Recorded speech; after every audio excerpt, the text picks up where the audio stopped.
Good evening मेरे प्यारे बच्चों। आप सभी प्यारे बच्चों का स्वागत है आपके अपने परिवार फ्यूचर ऑनलाइन क्लासेस सोनपुर में। मेरे प्यारे बच्चे, मैं आपको बताना चाहूँगा आज हम इस वीडियो में बिहार डीएलएड फर्स्ट ईयर सत्र 2025 से 27 के गेसिंग क्वेश्चन पेपर 2 के ऊपर बात करने वाले हैं, जहां पर हम आपको पूरे यूनिट से रिलेटेड महत्वपूर्ण सवाल बताने वाले हैं जो कि आपके एग्जाम में डायरेक्ट टू डायरेक्ट आने की पूरी चांसेस है। मैं आपको बता दूं मेरे प्यारे बच्चे, आप अपने जिस कॉलेज में पढ़ाई कर रहे होंगे उस कॉलेज में आप पूछ लीजिएगा कि DElEd first year second year के लिए जो गेसिंग क्वेश्चन फ्यूचर ऑनलाइन क्लासेस के द्वारा कराया जाता है उससे बाहर आपको एग्जाम में देखने को नहीं मिलेगा, उसी से रिलेटेड आपको उसी के अंदर आपको देखने को मिलेगा। तो आप इस वीडियो को पूरा देखिएगा, बातों को समझिएगा और जितने भी क्वेश्चन है इन सारे क्वेश्चन का आंसर आप लोग प्रिपेयर कीजिएगा नोट्स के माध्यम से, वीडियो लेक्चर के माध्यम से और थोड़ी मोड़ी गूगल की सहायता से भी आप कर सकते हैं। मेरे प्यारे बच्चे, मैं आपको बता दूं कि ये जो आपका पेपर है बिहार डीएलएड फर्स्ट ईयर 25 से 27 गेसिंग क्वेश्चन की बात कर रहे हैं, जहां पर पेपर आपका F2 की बात कर ले तो यहां पर ध्यान दीजिएगा बचपन और बाल विकास की बात कर ले कि बचपन और बाल विकास क्या होता है, इससे रिलेटेड आपका जो है सवाल पूछेगा। इसमें आपको 5 यूनिट पढ़ने होते हैं, प्रत्येक यूनिट से आपके जो है सवाल पूछे जाएंगे और प्रत्येकों यूनिट के बारे में मेरे प्यारे बच्चे आपको एक एक करके सारे सवालों का जवाब देना पड़ेगा। जी हाँ, तो कहने का मतलब है कि हम एक एक करके सारे सवालों के ऊपर बात करेंगे, जो भी आपके डाउट है उन सारे डाउटों के ऊपर भी क्लियर करेंगे। तो जैसे कि आप यहाँ पर देख सकते हैं यूनिट 1 की बात कर रहे हैं, तो ये जो आपका पहला प्रश्न है मेरे प्यारे बच्चों कि बच्चे तथा बचपन की अवधारणा को स्पष्ट करें, यानी कि जो आपका चाइल्डहुड होता है और जो चाइल्ड होता है तो कंसेप्ट उसके बारे में उसको बताना है, क्या उसका महत्व है, क्या इसका उद्देश्य है। तो बच्चे किसे कहते हैं, बचपन किसे कहते हैं, उसकी आवश्यकता, उसकी महत्व और उसका जो अवधारणा है, इन सारी चीजों के बारे में हमने आपको पढ़ाया है, बताया है। तो आप इसके बारे में लिख सकते हैं मेरे प्यारे बच्चे। दूसरा सवाल देखिएगा, तो दूसरा सवाल यहां पर पूछा गया है बचपन एवं बाल विकास को प्रभावित करने वाले मनोसामाजिक कारकों का वर्णन करें। यानी कि बचपन में आप देखते हैं बहुत सारे ऐसे कारक है जो कि बाल विकास को प्रभावित करता है, तो जितने भी आपके जो है फैक्टर है उन सारे फैक्टर को आपको लिखना है, चाहे वो आपका पौष्टिक भोजन हो जाए, चाहे वो आपका परिवार हो जाए, माता पिता का रहन सहन हो जाए, चाहे वो आपका जो है समाज हो जाए, पर्यावरण हो जाए, प्रकृति हो जाए, ऐसे बहुत सारे आपके जो है कारक है, मित्र है, विद्यालय है, शिक्षक है, बीमारी है। तो इन सारे जो फैक्टर को आपको उसको लिखना है और उसके कंसेप्ट को आपको बताना है मेरे प्यारे बच्चे कि आखिरकार जो ये बचपन है और बाल विकास है, बाल विकास जो है आप सभी लोगों को पता है कि बचपन जो होता है बच्चों का काफी अनोखा काल माना जाता है, क्योंकि इस काल के दौरान जो है बच्चों का जो शारीरिक व मानसिक विकास होता है वो काफी तीव्र गति से होता है। इसलिए अक्सर देखते हैं कि माता पिता इस अवस्था में बच्चों को सही तरीके से ध्यान देते हैं ताकि बच्चे जो है किसी प्रकार की बीमारी से या किसी प्रकार के कुपोषण से ग्रसित नहीं हो, उनको किसी तरह की समस्या नहीं आए, ताकि वो अपना भावी जीवन का निर्माण यानी आने वाले जो जनरेशन का उनका निर्माण हो, फ्यूचर हो, वह बेहतर तरीके से कर सके। तो इसके बारे में लिख लीजिएगा। अगला सवाल देखिएगा, इसी यूनिट 1 की बात कर रहे हैं मेरे प्यारे बच्चों। तो अगला सवाल यहां पर ध्यान दीजिएगा, मैं आपको बता दूं जितने भी सवाल आपको यहां पर बताए जा रहे हैं इन सारे सवालों से कम आपका जो है 90 से लेकर 95% आपके एग्जाम में लड़ेंगे, ये मेरा दावा है, क्योंकि पिछले 6 वर्षों से लगातार इन चीजों के ऊपर वर्क किया जा रहा है। तो अक्सर देखा जाता है जो भी सवाल डीएलएड के एग्जामों में पूछे जाएंगे इससे बाहर आपके नहीं पूछे जाएंगे। और जो बच्चे अगर कोर्स को ज्वाइन नहीं किए हैं या जो बच्चे एप्लीकेशन पर पीडीएफ नोट्स अगर लेना चाहते हैं तो वहां से आप जाकर जो है परचेज कर सकते हैं। अभी आपकी ऑफर प्राइस चल रहे हैं, केवल आपके 299 रुपए में पूरे पेपर की इंग्लिश और हिंदी दोनों पेपर का नोट्स आपको दिए जाएंगे। तो यहां पर ध्यान दीजिएगा मेरे प्यारे बच्चे। अगला सवाल यहां पर है शैशव अवस्था से लेकर किशोरावस्था तक के बच्चों के शारीरिक विकास को संक्षेप में वर्णन करें और शैशव अवस्था जीवन का सबसे महत्वपूर्ण काल होता है, समझाइए। मेरे प्यारे बच्चे, हमने आपको बताया है कि बचपन को 4 भागों में बांटा गया है। एक आपका जो है शैशव अवस्था है, पूर्व बाल्य अवस्था है, उत्तर बाल्य अवस्था है, किशोरावस्था है। इन चारों भागों में आप देखते होंगे कि जैसे जैसे बच्चों का उम्र बढ़ता है वैसे वैसे बच्चों की जो सोचने समझने की क्षमता होती है, जो कार्य क्षमता होती है, जो उनका शारीरिक विकास होता है वह बेहतर तरीके से होता है। ठीक उसी प्रकार हम यहाँ पर बता देंगे कि जो आपका ये शैशव अवस्था है 0 से लेकर आपका 2 वर्ष का होता है, वहीं पर आपका ये किशोरा अवस्था है जो कि आपका मेरे प्यारे बच्चे क्या होता है, आपका 18 वर्ष तक के उम्र काल को कहते हैं। तो वही बात यहां पर बोला गया है मेरे प्यारे बच्चे कि शैशव अवस्था जीवन का सबसे महत्वपूर्ण काल कैसे है। तो मेरे प्यारे बच्चे मैं आपको बता दूं कि जो ये आपका शैशव अवस्था होता है वो जीवन का महत्वपूर्ण काल इसलिए होता है क्योंकि इसमें बच्चों का ध्यान जो है काफी बेहतर तरीके से देने की आवश्यकता होती है। अगर हम बच्चों को ध्यान जो है बेहतर तरीके से नहीं देंगे तो उनका जीवन जो है क्या हो जाएगा, प्रभावित हो जाएगा, क्योंकि इसी अवस्था में बच्चों का जो शारीरिक और मानसिक विकास जो होता है वह काफी तीव्र गति से होता है। और अगर हम इन अवस्था में बच्चों को सही तरीके से देख रेख नहीं करते हैं तो उनका जीवन जो है प्रभावित हो जाता है या उनका जो विकास है मेरे प्यारे बच्चे वह प्रभावित हो जाता है। क्लियर यहां तक कि बच्चों को दिक्कत तो नहीं है ना मेरे प्यारे बच्चे। अब हम यहां पर बात करेंगे पूर्व बाल्य अवस्था और उत्तर बाल्य अवस्था की मुख्य जो है विशेषताएं कौन कौन सी है। ये हमने आपको पढ़ाया भी है, बताया भी है कि बाल्य अवस्था को 2 प्रकार में बांटा गया है। एक आपका जो है पूर्व बाल्य अवस्था, दूसरा आपका उत्तर बाल्य अवस्था। पूर्व बाल्य अवस्था जो होता है 2 से लेकर 6 वर्ष, उत्तर बाल्य अवस्था जो होता है 6 से लेकर आपका 11 या 12 वर्ष का होता है, जिसमें देखा जाता है कि पूर्व बाल्य अवस्था में बच्चे जो होते हैं भाषा सीखने का प्रयास करते हैं, साथ ही साथ उत्तर बाल्य अवस्था में बालक जो होते हैं समूह में रहना पसंद करते हैं, बच्चों के साथ गेम खेलना पसंद करते हैं, विद्यालय जाना शुरू कर देते हैं, धीरे धीरे सोचना समझने की क्षमता उनमें विकसित हो जाती है। तो ये डिफरेंस है, ऐसे बहुत सारे डिफरेंस हमने आपको बताया भी होगा, लिखाया भी होगा। अगला सवाल यहां पर है, शिक्षकों के लिए बाल विकास का अध्ययन क्यों आवश्यक है। यानी कि एज ए टीचर बच्चों का मतलब एक टीचर जो होते हैं उनके लिए बाल विकास का अध्ययन क्यों जरूरी है। देखिए मैं आपको बताना चाहूंगा, टीचर जो होते हैं किसको पढ़ाते हैं, बच्चों को पढ़ाते हैं। और अगर हम शिक्षक को बाल विकास की ट्रेनिंग नहीं दे या बाल विकास की जो कंसेप्ट है, जो ज्ञान है अगर नहीं देंगे तो जब टीचर विद्यालय में जाएंगे तो बच्चे को सही तरीके से पढ़ा नहीं पाएंगे, क्योंकि वो बच्चों को तो समझ नहीं पाएंगे। इसीलिए टीचर को क्या किया जाता है कि बाल विकास के जितने भी अध्ययन होते हैं, जितने भी अध्याय होते हैं, उन सभी चीजों के बारे में उनको पढ़ाया जाता है, ट्रेनिंग दिया जाता है। जैसे कि आप लोग अभी डीएलएड कर रहे हैं तो क्यों कर रहे हैं, ताकि आप एक टीचर बनने से पहले बच्चों की सारी खूबियां, कमियां, जो भी परेशानी दिक्कत आती है उन सभी चीजों को जान लीजिए, ताकि जब आप टीचर बन जाए तो आप उन चीजों को फेस आसानी पूर्वक से कर सके, आपको किसी तरह की दिक्कत जो है नहीं आए। समझ गए। वहीं पर छठा प्रश्न जो कि काफी इंपॉर्टेंट है, ये जितने भी प्रश्न मैं आपको बता रहा हूं इससे बाहर आपको एग्जाम में नहीं आएगा। ये सारे प्रश्न को अगर आप पढ़ लेते हैं तो मैं दावे के साथ कहता हूं 80% से ऊपर आपका मार्क्स आएगा, इससे बाहर कोई एग्जाम में नहीं पूछेगा। यस, यहां ध्यान दीजिएगा।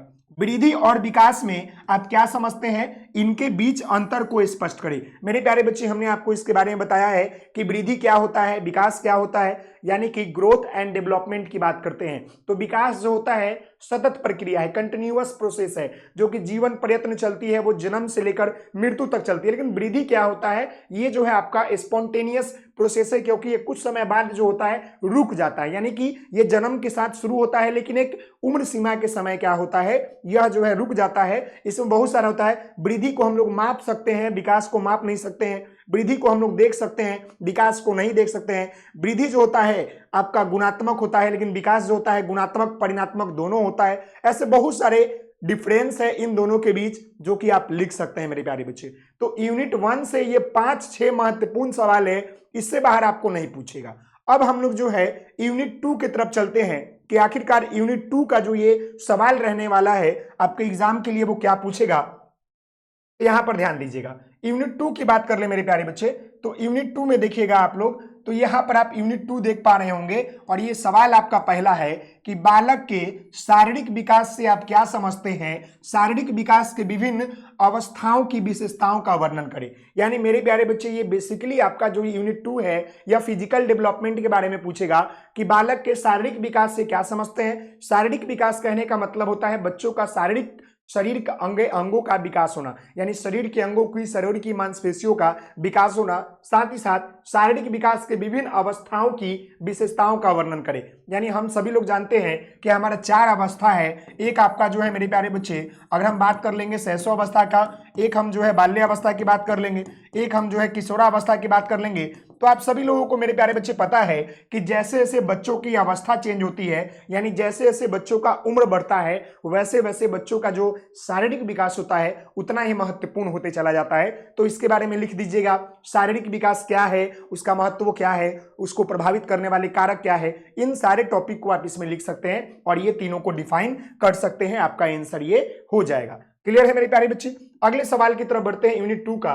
तो यहां पर देखिएगा, जो कि हमने आपको इसके बारे में भी बताया है मेरे प्यारे बच्चे, कि ये सवाल भी आपका इंपॉर्टेंट है कि सूक्ष्म गत्यात्मक कौशल और स्थूल गत्यात्मक कौशल की अवधारणा को स्पष्ट करें। मेरे प्यारे बच्चे, आप लोग पेपर F2 पढ़े हैं, यूनिट 2 भी पढ़े हैं, जहां पर हमने आपको बताया था ग्रॉस मोटर डेवलपमेंट और फाइन मोटर डेवलपमेंट, जिसको हम लोग बोलते हैं सूक्ष्म कौशल, यानी छोटे मांसपेशियों का विकास होना, और ये जो होता है स्थूल गत्यात्मक कौशल, यानी बड़े मांसपेशियों का विकास होना, ये बच्चों के शारीरिक विकास के अंतर्गत ही आता है, और ये हमने आपको पढ़ाया है, बताया है। अगला सवाल, मनोगत्यात्मक विकास से आप क्या समझते हैं? मनोगत्यात्मक विकास को प्रभावित करने वाले कारक को लिखिए। मनोगत्यात्मक यानी कि बच्चों का जो सर्वांगीण विकास होता है, बच्चों का जो सोचने समझने की क्षमता का विकास होता है, वो क्या होता है? मनोगत्यात्मक कहने का मतलब होता है बच्चों का मानसिक विकास। इसके बारे में भी हमने आपको पढ़ाया है, तो आप बताइएगा कि मनोगत्यात्मक विकास से क्या समझते हैं, और इसको प्रभावित करने वाले कारक बहुत है। पौष्टिक भोजन है, परिवार है, पड़ोस है, मित्र है, पर्यावरण है, बीमारी है, ऐसे बहुत सारे, शारीरिक विकास है, ऐसे बहुत सारे फैक्टर है जो कि मनोगत्यात्मक विकास को क्या करते हैं मेरे प्यारे बच्चे? तो प्रभावित करते हैं। तो इसके बारे में आप लिख दीजिएगा। अगला यहां पर है, शारीरिक विकास को प्रभावित करने वाले मुख्य जो है कारकों का वर्णन करें। तो शारीरिक विकास को प्रभावित करने वाले या मनोगत्यात्मक विकास को प्रभावित करने वाले सभी कारक सेम है, यानी शारीरिक विकास और मानसिक विकास को प्रभावित करने वाले जो कारक है वो आपका पौष्टिक भोजन, बच्चों का देखभाल, सुरक्षा, आपका पर्यावरण, मित्र, विद्यालय, समुदाय, माता पिता, परिवार, समाज, इन सभी चीजों को देखा गया है कहीं ना कहीं बच्चों के शारीरिक व मानसिक विकास को प्रभावित करती है। समझ गए? अब हम जो है आगे बढ़ते हैं और अगले सवाल की तरफ बढ़ते हैं मेरे प्यारे बच्चे। सवाल संख्या आपका यहाँ पर 5 नंबर है। बालक के शारीरिक विकास एवं मनोगत्यात्मक विकास में एक शिक्षक किस तरह भूमिका निभा सकता है, समझाइए। मेरे प्यारे बच्चे, ये सवाल संख्या 5 नंबर है, ये आपका यूनिट 2 का सवाल है। मेरे प्यारे बच्चे, ये सवाल कह रहा है कि बताइए कि एक शिक्षक जो है बच्चों के मतलब शारीरिक विकास और मानसिक विकास में किस प्रकार भूमिका निभा सकता है। तो मेरे प्यारे बच्चे, मैं आपको बता दूं कि शिक्षक जो होता है, शिक्षक को ट्रेनिंग में ये सिखाया जाता है कि हमें बच्चों की देखभाल, सुरक्षा और उनके मानसिक विकास के लिए क्या करना है। तो टीचर जो होते हैं बच्चों के शारीरिक व मानसिक विकास में महत्वपूर्ण भूमिका निभा सकते हैं, क्योंकि वह बता सकते हैं कि हम कौन सा काम करेंगे कि हमारा शारीरिक विकास बेहतर होगा, प्रभावित नहीं होगा, हम क्या करेंगे कि हमारा मानसिक विकास बेहतर होगा। टीचर जो होंगे बच्चों से कई प्रकार के रचनात्मक, सृजनात्मक कार्य करवाएंगे ताकि वो बच्चा सोचेगा, समझेगा, तो उसका मानसिक विकास होगा।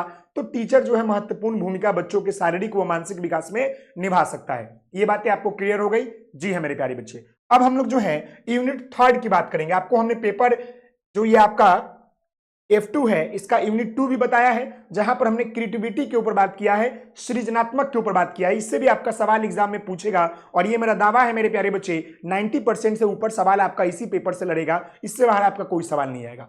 ध्यान दीजिएगा मेरे प्यारे बच्चे, यूनिट 3 की बात कर रहे हैं। तो पहला सवाल है, सृजनात्मकता से क्या समझते हैं? सृजनात्मकता की विशेषता को लिखें, यानी क्रिएटिविटी क्या है। जब बच्चे जो होते हैं अपने सोच समझकर जब नई तकनीकों का प्रयोग करते हैं, कुछ नया चीजों का अन्वेषण करते हैं, खोज करते हैं, या किसी कार्यों को नई तरीके से सृजन कर करते हैं, वही आपका सृजनात्मक होता है। सृजनात्मक का मतलब होता है बच्चों के जो दिमाग का विकास होना, बच्चों का जो सोचने समझने, कल्पना शक्ति का विकास होना।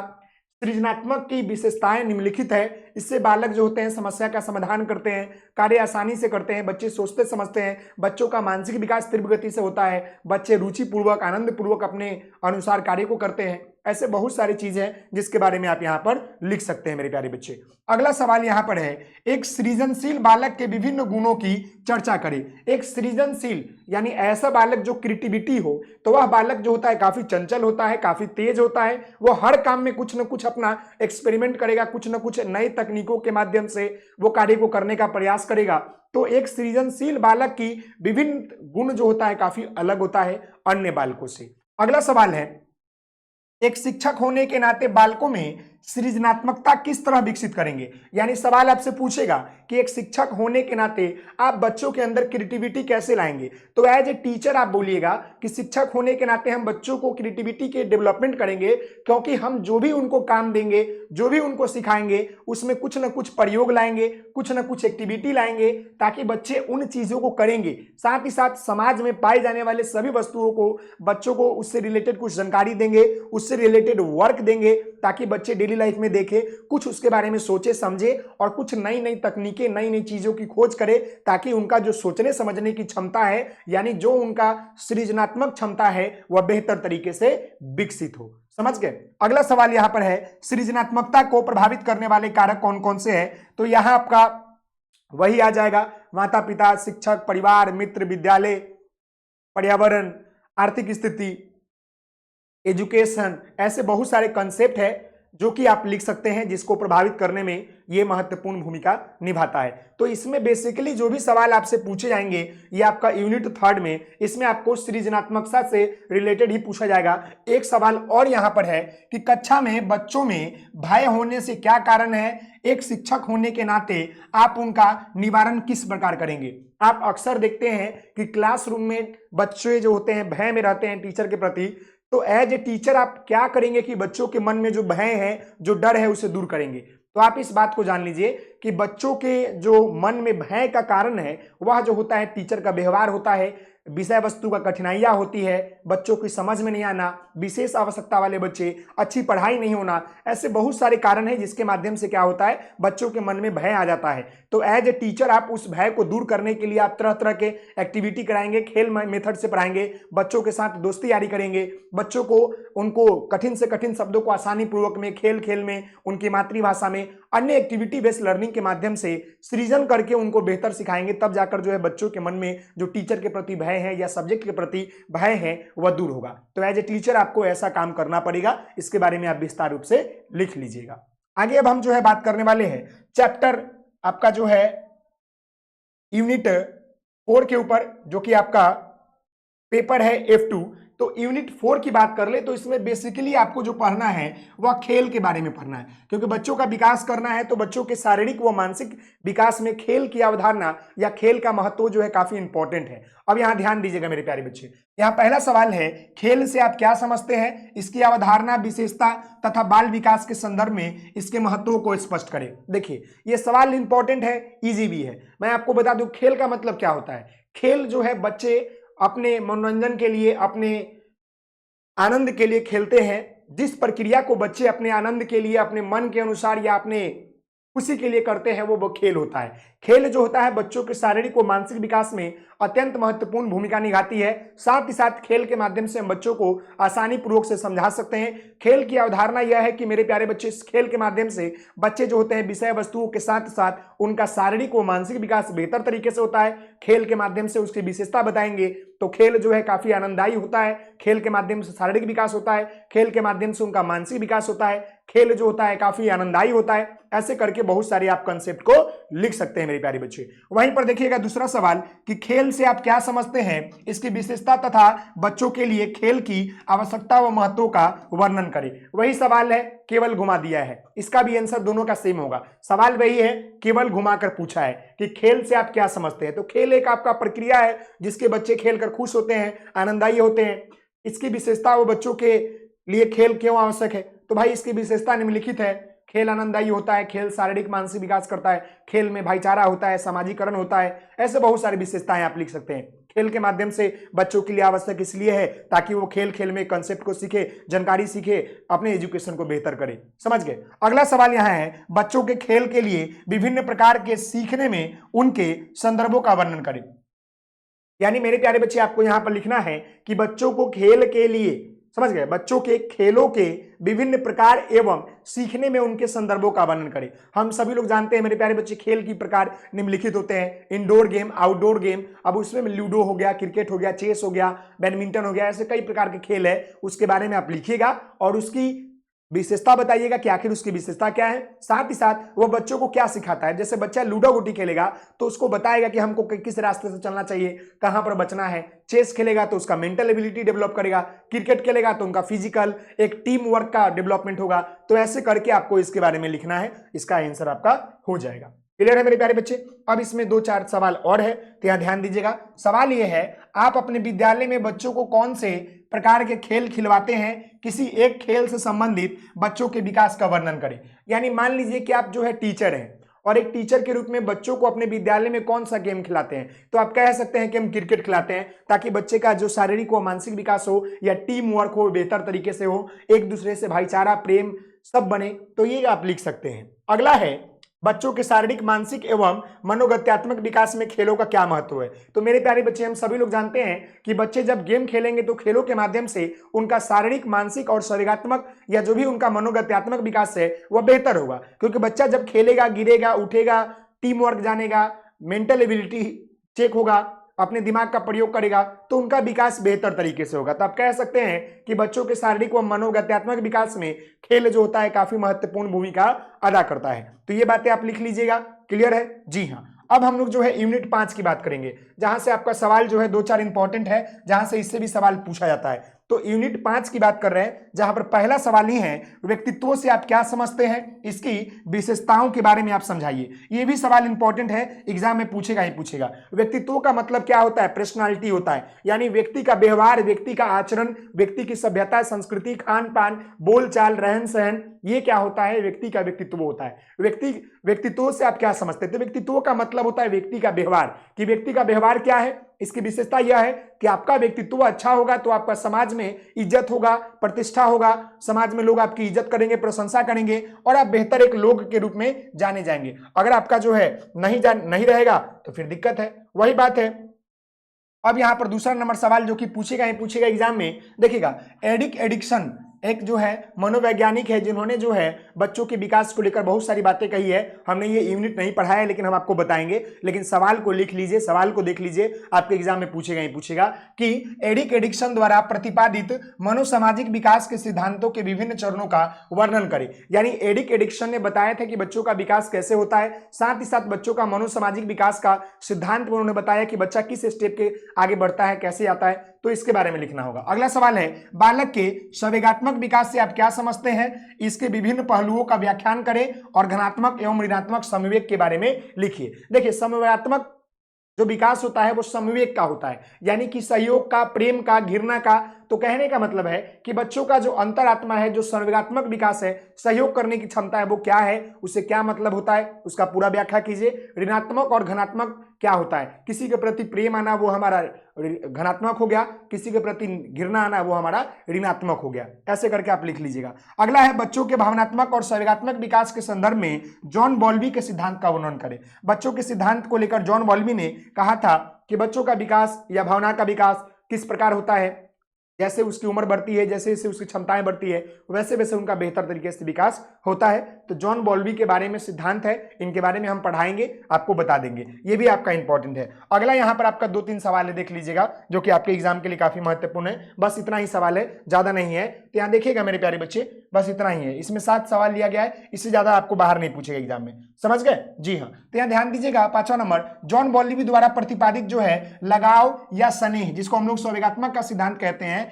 का प्रकाश डाले। और बालक के नैतिक विकास से आप क्या समझते हैं, बच्चों में नैतिकता विकास और सही गलत की अवधारणा किस प्रकार विकसित करेंगे। देखिए, बच्चों के नैतिकता विकास की बात कर लेते हैं। नैतिक विकास कहने का मतलब होता है कि बच्चों के अंदर सही गलत की क्षमता का विकास होना, कि कौन सा काम सही है, कौन सा काम गलत है, इसकी जानकारी होना। वो जॉन बॉल्बी साहब ने बताया था कि लगाव और स्नेह के बारे में भी और उनके नैतिक विकास के बारे में भी। तो इसके बारे में बताएंगे, लिख लीजिएगा, समझ गए? बच्चों में नैतिक विकास के संबंध में जीन पियाजे और कोहलबर्ग के सिद्धांतों का वर्णन करें। जीन पियाजे ने संज्ञात्मक विकास को दिया था, कोहलबर्ग नैतिक विकास के सिद्धांत को प्रतिपादित किया कि क्या सही है, क्या गलत है, इसके बारे में भी आप लिख लीजिएगा। मैं इसके बारे में पढ़ाऊंगा, लिखाऊंगा भी।